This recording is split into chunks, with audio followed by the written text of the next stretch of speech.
శుభోదయ్ ప్యారే బచ్చే. ఈరోజు మనం సాకి పాఠంలోని కబీర్ దాస్ గారి గురించి నేర్చుకుందాం. సాకి కవి కా నామ్, కవి యొక్క పేరు కబీర్ దాస్. ఈ ఇన్కా జన్మ 1398 में కాశీ మే హుయి. 1398లో కాశీలో జన్మించారు. ఉనికి మృత్యు 1518 1518 మగహర్ మే హువా. ఈయన గురువు పేరు గురు రామానంద జీ. మాతాపిత, ఈయన తల్లిదండ్రుల గురించి తెలియదు కానీ ఈయన్ని నీరు ఔర్ నేమ అనే దంపతులు, జులాహా దంపతులు పెంచి పెద్ద చేశారని మాత్రం చెప్పుకుంటూ ఉంటారు.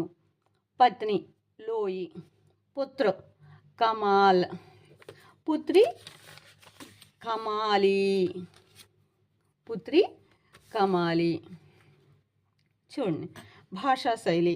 ఈయన శాస్త్రీయ జ్ఞానానికంట అనుభవ జ్ఞానానికి బాగా ప్రాధాన్యతనిచ్చారు. సంత కవులందరూ కూడా అంతే. కాబట్టి ఈయన జనబాహుళ్యంలో తిరిగేవారు.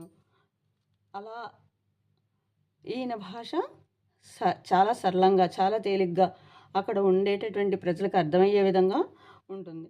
అక్కడ హిందీలో ఉన్నటువంటి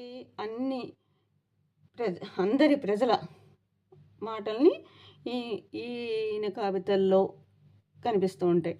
రాజస్థానీ, హర్యాణీ, పంజాబీ, కడీభోలి, అవధి, బ్రజ్ మొదలగునవి.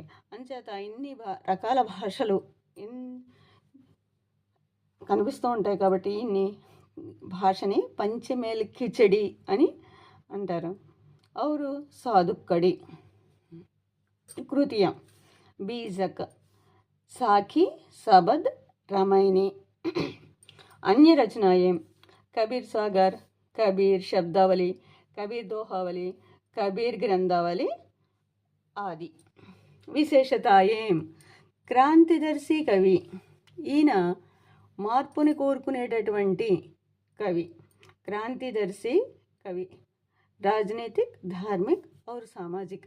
అక్కడ ఆనాటి పరిస్థితులలో మార్పుల గురించి చాలా ప్రయత్నించినటువంటి కవి.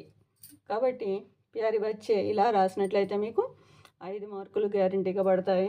ఇది పబ్లిక్ ఎగ్జామ్లో 17వ క్వశ్చన్ కింద ఇస్తారు. ఇది కానీ మీరాబాయి కానీ కబీర్ కానీ మీరాబాయి కానీ ఖచ్చితంగా వస్తుంది. కాబట్టి బాగా చదవండి. Wish you all the best ప్యారే బచ్చే.